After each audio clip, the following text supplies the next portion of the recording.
आपने कभी ऐसा सुना है कि आप बैंक में लोन लेने गए और बैंक मैनेजर आपको बोलता है कि भाई अपनी डिग्री ले आओ और हम आपको लोन दे देंगे। मतलब अगर आपने बीटेक किया हुआ है तो आपको लोन मिल जाएगा, 1 करोड़ का लोन मिल जाएगा। आप कहोगे कैसी बातें कर रहे हो, कभी डिग्री के बेसिस पे लोन मिलता है क्या? पर फिर हमारी जो सोसाइटी है ये डिग्रीज के पीछे इतनी पागल क्यों है? मतलब आप अपने घर में देख लीजिए, अपने आसपास देख लीजिए, लोग सिर्फ वो डिग्री के पेपर के पीछे पड़े हुए हैं कि हमारे पास डिग्री आ जाए तो हम लाइफ में सक्सेसफुल बन जाएंगे। पर एक्चुअल में जब आपको पैसा चाहिए होगा अपने घर के लिए, अपनी गाड़ी के लिए, अपने बिजनेस के लिए, उसे एक्सपैंड करने के लिए, और पैसा क्यों चाहिए होगा इसके ऊपर हम बात करेंगे, तो आपको आपकी डिग्री के ऊपर कोई लोन नहीं मिलेगा। आप देखोगे वो लोग जो आपसे कम पढ़े लिखे हैं उन्हें लोन भी ज्यादा मिल जाता है, वो पैसे भी ज्यादा कमा लेते हैं। भाई ऐसा क्यों होता है? क्योंकि हमें हमेशा से डिग्री की वैल्यू दिखाई जाती है पर फाइनेंशियल स्टेटमेंट बिल्ड करने के ऊपर कभी वैल्यू नहीं दिखाई जाती, कभी बात ही नहीं होती। क्योंकि जो स्कूल में टीचर्स पढ़ा रहे हैं, आप बड़े ध्यान से देखिए, उनकी खुद की सैलरीज बहुत कम है। और आजकल तो मैं देखकर हैरान हो रहा हूं, स्कूल में और कॉलेजेस में आ गए हैं टॉपिक्स एंटरप्रेन्योरशिप। एंटरप्रेन्योरशिप सिखाएंगे। कौन सिखा रहा है? जो 15 साल से उसी स्कूल में जॉब कर रहा है। मतलब सॉरी टू से, बट बात यह है कि एंटरप्रेन्योर सिखाए, समझ आता है। फाइनेंस वो सिखाए जिसके खुद के फाइनेंसेस सही है, समझ आता है ना? जैसे डॉक्टर अगर ऑपरेशन करे समझ आता है, बट मैकेनिक ऑपरेशन करे समझ नहीं आता। बिल्कुल वैसे ही हो जाता है। आप एकेडमिक्स मतलब जो सब्जेक्ट्स है, मैथमेटिक्स पढ़ाना समझ आ रहा है, बट एंटरप्रेन्योरशिप पढ़ाना समझ नहीं आ रहा। सिमिलरली जिस इंसान के खुद के फाइनेंसेस सही नहीं है, मतलब जो आदमी 50,000 रुपए के एक स्कूल में जॉब कर रहा है, डेफिनेटली लाइफ में वो बहुत अच्छा नहीं कर रहे। तो अगर उन्हें बहुत अच्छा करना है तो कुछ और करना पड़ेगा या उसके साथ कुछ और करना पड़ेगा। और अगर वो बहुत अच्छा करेंगे तो शायद 50,000 की जॉब नहीं करेंगे। पॉइंट यहां पर है, मैं आप लोगों की बात कर रहा हूं। बात ही नहीं कोई काम छोटा बड़ा नहीं होता। टीचर बहुत ही नोबल प्रोफेशन है, बट बात यह है यार उनकी भी खुद की लाइबिलिटीज बहुत ज्यादा है। वो भी घर पर रह रहे हैं, उनके भी खर्चे हैं। आप समझो, अगर कोई स्टैनफोर्ड का टीचर है, ऑक्सफोर्ड का टीचर है, तो उसे 50,000 नहीं मिल रहे, उनके पास बहुत पैसा है ऑलरेडी। बट पॉइंट यहां पर यह है कि अगर आप अंडरपेड एम्प्लॉयज से ये एक्सपेक्ट करोगे कि वो एक्स्ट्राऑर्डिनरी टीचिंग्स दे हमारी आने वाली जनरेशन को, तो this is not possible. Point यहां पर यह आता है कि हमें कभी ये क्यों नहीं सिखाया जाता कि हमें अपनी फाइनेंशियल स्टेटमेंट्स बनानी है, जिसके बेसिस पे आपका बैंक मैनेजर आपको लोन देने के लिए रेडी हो जाएगा तुरंत, अगर वो अच्छी होगी तो। पर अब फाइनेंशियल स्टेटमेंट्स में होती क्या चीजें, देखो मैं आपको सिंपली बता रहा हूं। यहां पे हम कोई अकाउंट्स नहीं सीख रहे, हम सीधा बात कर रहे हैं आप लाइफ में ग्रो करोगे। देखो मैं आपको एक एग्जांपल देता हूं। फाइनेंशियल स्टेटमेंट से पहले हम बात कर रहे थे कि आपको डेट की, लोन की जरूरत पड़ सकती है लाइफ में। आप देखोगे हर बड़ा आदमी, चाहे वो रतन टाटा जी हो, चाहे मुकेश अंबानी जी हो, लोन तो लिया हुआ उन्होंने, उनकी कंपनी ने लोन लेकर वो ग्रो कर रहे हैं। तो अगर लोन लिया जाता है तो लोन किस बेसिस पे मिलता है? और पॉइंट नंबर 2, आप लोगों को हो सकता है लाइफ में इसकी जरूरत क्यों? होम लोन एक अलग चीज है, कार लोन समझ आ रहा हो सकता है, बिजनेस के लिए लोन लेना हो। आपको ये समझ आ रहा है एक ऐसा बिजनेस है जिसमें हमें साल का 30% का प्रॉफिट हो सकता है। बट अगर आपके पास 1 करोड़ रुपया है तो आपको 30 लाख का प्रॉफिट होगा। बट अगर आपके पास 10 करोड़ रुपए होंगे, प्रॉफिट परसेंटेज सेम होगा, बट आपको 3 करोड़ का प्रॉफिट होगा। और अगर ये पैसा लोन पर भी आया, उसमें कुछ ब्याज भी लगी हुई है, वो भी दे देंगे, तब भी हमें कई करोड़ रुपए बच जाएंगे। तो अब ये समझते हैं कि अगर आपको कभी लाइफ में लेवरेज की जरूरत पड़ेगी तो वो कैसे मिलेगा। आज हम बात कर रहे हैं आपके फाइनेंशियल आईक्यू को बढ़ाने के ऊपर। अब इंटेलिजेंट बहुत सारे लोग हैं। वॉरेन बफेट कहते हैं अगर आपका आईक्यू स्कोर बहुत अच्छा है तो थोड़ा बहुत दान दे दो, क्योंकि अगर आप स्टॉक मार्केट से पैसा बनाने की सोच रहे हो तो आपको बहुत ज्यादा एक्स्ट्राऑर्डिनरी आईक्यू की जरूरत ही नहीं है। और सिमिलरली फाइनेंशियल आईक्यू की जब हम बात करते हैं तो वो एक्स्ट्राऑर्डिनरी कुछ है नहीं, बेसिक चीजें जो आपको समझनी जरूरी है। क्या क्या आता है? अभी हम फाइनेंशियल स्टेटमेंट की बात करते हैं और फिर हम बात करेंगे आप अपना फाइनेंशियल आईक्यू कैसे बढ़ाने वाले हैं। तो अब जब हम फाइनेंशियल स्टेटमेंट की बात कर रहे हैं तो आप यहां पर समझिए 4 चीजें हैं मुद्दे की बातें। एक है आपकी सबसे पहले आपकी इनकम जो आप कमा रहे हैं, दूसरी होती है आपके एसेट्स, तीसरी होती है आपके एक्सपेंस, और चौथा है आपकी लायबिलिटीज। अब मैं आपको एक सिंपल सी चीज समझाता हूं। जब हम इनकम में से एक्सपेंस को माइनस कर देते हैं तो यहां पर आ जाता है हमारा प्रॉफिट, जिसके ऊपर आपको टैक्स लगता है। और अगर आप एसेट में से लायबिलिटी को घटा देते हैं तो यहां से आ जाती है इंसान की नेटवर्थ, आपकी वर्थ कितनी है। तो हम बोलते हैं ना 100 करोड़ की नेटवर्थ है इसकी, क्योंकि उसके पास 100 करोड़ के एसेट्स होंगे और ना के बराबर लायबिलिटीज होंगी, तो इसी से उसकी नेटवर्थ निकल गई। और अगर एक आदमी बहुत अच्छे प्रॉफिट्स बना रहा है वो भी एक बहुत अच्छी चीज है। पर ये 4 चीजें आपको लाइफ में बहुत ऊपर लेकर जा सकती है अगर आपने इन्हें समझना शुरू किया। लोग इन चीज़ों के ऊपर ध्यान नहीं देते, बड़ा मतलब हम ना नेग्लिजेंस वाली जिंदगी जी रहे हैं। नेग्लिजेंस समझते हो, जो चल रहा है ठीक है, जो हो रहा है ठीक है।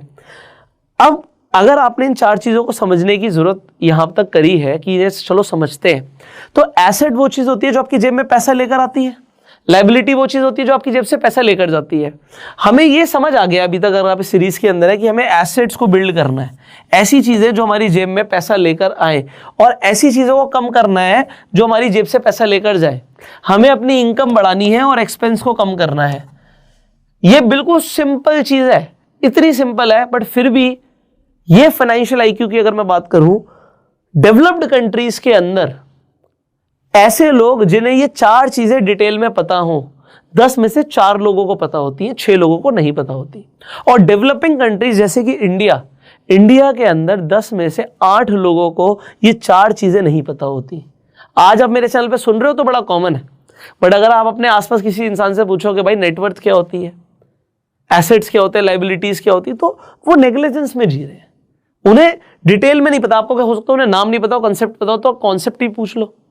अब बात आती है कि आप अपनी इनकम कैसे बढ़ाने वाले हो, एसेट्स को कैसे बढ़ाने वाले हो। एक दिन में नहीं होगा, एक दिन में नहीं होगा, पर फोकस यहीं पर होना चाहिए कि मेरे एसेट्स बिल्ड हो, multiple source of income build हो।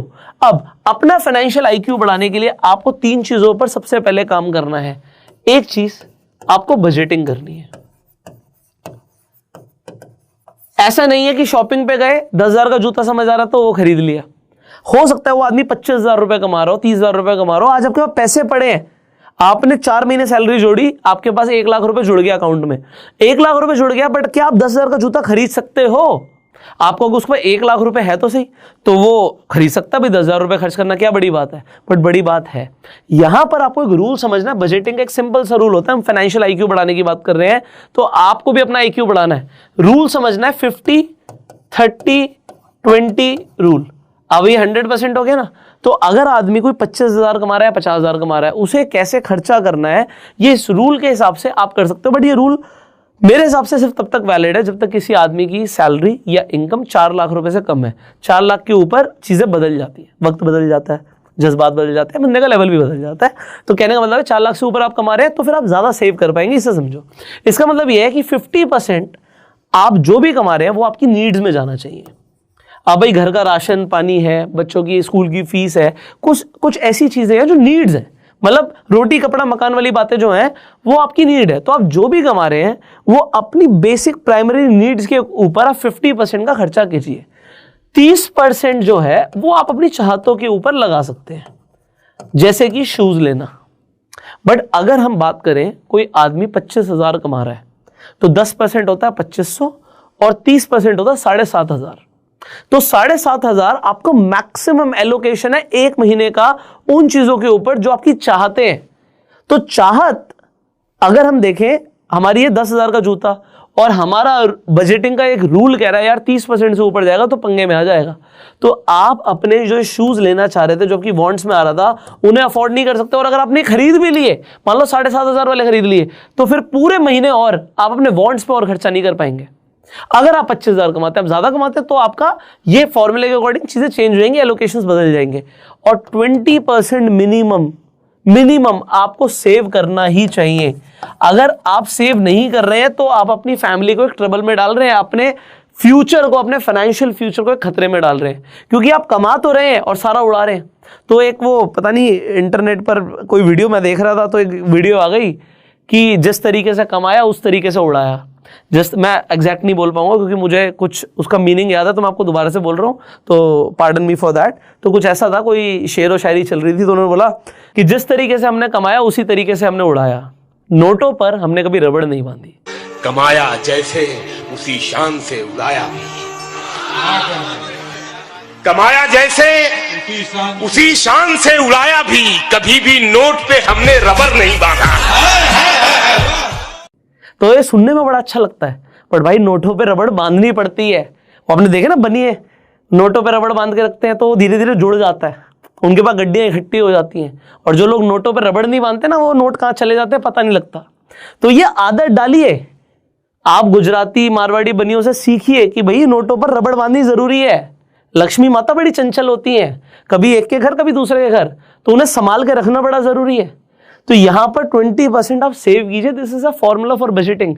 अगर ये भी नहीं हो पा रहा तो आपका फाइनेंशियल आईक्यू वीक है। पॉइंट नंबर 2, अब जो आपने जोड़ा, सेव किया, सिर्फ सेविंग से नहीं आप अमीर बनेंगे, है ना। हमने सुना इन्फ्लेशन पैसे को खा रहा है, तो फिर दूसरी चीज आ जाती है इन्वेस्टिंग। अब इन्वेस्टिंग आप चाहे डाइवर्सिफाइड कीजिए, चाहे आप बिल्कुल कॉन्सेंट्रेटेड कीजिए, ये आपकी चॉइस है। हमने आपको इन्वेस्टिंग पे बहुत सारी वीडियोस भी दी है। अगर आप छोटे पैसे से शुरू करना चाहते हैं, ईटीएफ इन्वेस्टिंग से शुरू कीजिए। आप मेरी नो लॉस वाली वीडियो देख सकते हो, बहुत ही अच्छी वीडियो है वो, मैं खुद आपको सजेस्ट करूंगा। आपके पास पैसे ज्यादा जुड़ जाता है, आप रियल एस्टेट में इन्वेस्ट कर सकते हो, बट इन्वेस्ट करो। जो लोग इन्वेस्ट करते हैं वो लोग अमीर बनते हैं, and that is the full stop. उसके आगे और कुछ नहीं है। आपको इन्वेस्टर बनना है, और जब आपके पास ज्यादा पैसे आ जाए तो दूसरों के धंधे में पैसा लगाना शुरू कर देना ना, शार्क टैंक पे चले जाना। फाइनली तीसरी चीज जो बहुत इंपॉर्टेंट है, जो लोग इग्नोर करते हैं, दैट इज डेट मैनेजमेंट। देखो, उधार गलत नहीं होता है ना। अगर आप आईफोन उधार पर ला रहे हो तो शायद मेरे हिसाब से गलत है, बट अगर आपने होम लोन लिया, उससे आपने अपना घर बना लिया सपनों का, मैं जरूर नहीं है, आपको समझना पड़ेगा, बट मेरे हिसाब से वो गलत नहीं होगा। आप अपने व्यापार को बढ़ाने के लिए लोन लेते हो तो वो गलत नहीं है। आपकी डायरेक्शन सही है, आप सोच सही रहे हो, और डेट को मैनेज करना बहुत जरूरी है। बट ज्यादातर लोग इंडिया के अंदर किस किस तरीके के लोन ले रहे हैं? Personal loan. पर्सनल लोन क्यों लेते हैं लोग? घर को रिनोवेट कराने के लिए, घर में शादी आ जाती है उसके लिए, इमरजेंसी आ जाती है उसके लिए। इंश्योरेंस नहीं कराते, कोई इमरजेंसी आ जाती है, हेल्थ इंश्योरेंस नहीं है, इमरजेंसी आ जाती है, इसलिए लोग लोन ले लेते हैं, पर्सनल लोन्स। ये डेट मैनेजमेंट बहुत जरूरी है। और अगर आप डेट को ठीक तरीके से मैनेज करते हैं, आप लोन लेते हैं, लोन को रीपे ढंग से करते हैं, तो आपका सिबिल स्कोर भी इंप्रूव होता है। तो आपके बैंकर को पता लगता है इसका सिबिल ठीक है, तो अगली बार आपको लोन मिलने के चांसेस ज्यादा हो जाते हैं। बट जिस इंसान का सिबिल फॉर्म ही नहीं है, उसका सिबिल खराब है, मतलब लोन लिया और पैसे नहीं दे पाए, तो फिर आपका सिबिल खराब हो जाएगा, लोन नहीं मिलेगा। अब पॉइंट यहां पर ये आता है, ये जो फाइनेंशियल स्टेटमेंट की मैंने बात करी, इसके अंदर जो 4 मेजर चीजें हैं, आपकी रेगुलर इनकम का एक ट्रैक रिकॉर्ड। इंपॉर्टेंट क्या है? बात ये नहीं साल में एक बार कमाया, जो आप कमा रहे हैं आपका बैंकर देखेगा कंसिस्टेंटली कमा रहे हैं नहीं कमा रहे। जो भी कमा रहे हैं, अगर आपकी सैलरी आती है तो हर महीने आती होगी, आप पैसा कमाते हैं, प्रॉफिट कमाते हैं, वो डिपेंड आपका बिजनेस टू बिजनेस के ऊपर करता है, बट वो ये देखेगा फिर कंसिस्टेंटली हर साल आपके या हर क्वार्टर में प्रॉफिट्स बढ़ रहे हैं, प्रॉफिट्स कैसे चल रहे हैं, सेल्स बराबर चल रही है नहीं चल रही। ये कुछ चीजें हैं जो आपको समझनी जरूरी है, इन्हें बिल्ड करना पड़ता है, इनके ऊपर ध्यान देना पड़ता है कि यार मेरे को ना डिग्री से मतलब नहीं है, मेरी फाइनेंशियल स्टेटमेंट सॉलिड होनी चाहिए। कोई देखे और बोले यार आदमी सॉलिड है। दूसरी चीज, मेरे एक्सपेंस जो बुक्स में हो रहे हैं, एक्सपेंस होना गलत बात नहीं है, आपके बिजनेस एक्सपेंसेस हो सकते हैं, तो जो आपके एक्सपेंस हो रहे हैं वो किस डायरेक्शन में लग रहे हैं। अगर आपके एक्सपेंस बिजनेस को एक्सपैंड करने में लग रहे हैं, बहुत बढ़िया है। सिमिलरली एसेट्स, क्या आपके time to time assets build होते जा रहे हैं या एसेट्स कम होते जा रहे हैं, तो वो आपकी फाइनेंशियल स्टेटमेंट में दिखेगा। अगर आपके पास कोई घर है, रियल एस्टेट है, तो आप एसेट में डालोगे ना, आपकी मशीनरी एसेट्स में जाएगी, तो आपके पास ऐसे क्या क्या चीजें जो आपके एसेट्स हैं, और फिर एसेट्स एक्चुअल ऐसे होने चाहिए जो आपको इनकम प्रोड्यूस करके दे रहे हो, है ना। तो गाड़ियां एसेट में आप डाल सकते हो, बट रॉबर्ट कियोसाकी कहते हैं वो लाइबिलिटी होती है, जेब से पैसे लेती है। बट पॉइंट इज दिस कि सॉलिड एसेट्स बनाओ लाइफ के अंदर। एंड फाइनली लाइबिलिटीज, ये इंपॉर्टेंट है कि मुझे देना किस किस का है भाई, मेरे ऊपर उधार है कोई, वो लाइबिलिटी में जाएगा। तो लाइबिलिटीज कम होनी चाहिए, ये हमें समझ आता है, बट क्या कोई ऐसी लाइबिलिटीज है, जैसे हमने इससे पहले एक वीडियो बनाई थी कि आप अपनी लाइबिलिटी को भी एसेट में कन्वर्ट कर सकते हो। अगर आपने वो वीडियो नहीं देखी तो आप जाके देख सकते हैं, बटन पे लिंक है। बट इंपॉर्टेंट है लाइबिलिटीज को कम रखना और एसेट्स को बढ़ाना, और फिर बजटिंग, इन्वेस्टिंग और डेट मैनेजमेंट के ऊपर ध्यान देना। आई होप इस वीडियो से आपको समझ आए होंगे वो इंपॉर्टेंट लेसन जिससे आप अपना फाइनेंशियल आईक्यू बढ़ा सकते हैं। और जैसे कि ज्यादातर लोग ध्यान नहीं देते इन एस्पेक्ट्स की तरफ, आप जरूर देंगे, मुझे पर्सनली ऐसा लगता है। आपके अगर कुछ सवाल है आप कमेंट्स में जरूर पूछ सकते हैं। इनफैक्ट आपके अगर खुद के अपने कुछ विचार हैं, अपना फाइनेंशियल या लोगों का फाइनेंशियल आईक्यू लोग कैसे बढ़ा सकते हैं, उसके ऊपर तो आप कमेंट्स में बताइएगा। हम आपसे मिलेंगे अगली वीडियो में, तब तक आप इस वीडियो को शेयर कीजिए, प्यार दे सकते हैं आप इस वीडियो को लाइक करके। अगर आपके पास कोई डीमेट अकाउंट नहीं है अभी तक, तो फ्री में जाके आप अपना डीमेट अकाउंट खुलवा सकते हैं, लिंक आपको डिस्क्रिप्शन कमेंट बॉक्स में मिल जाएगा। इनफैक्ट आप अपना डीमेट अकाउंट खुलवाने के बाद रेफर एंड अर्न करके भी पैसे कमा सकते हैं। I will see you in the next video, till that time you subscribe this channel, click on the bell icon and go self made. Jai Hind.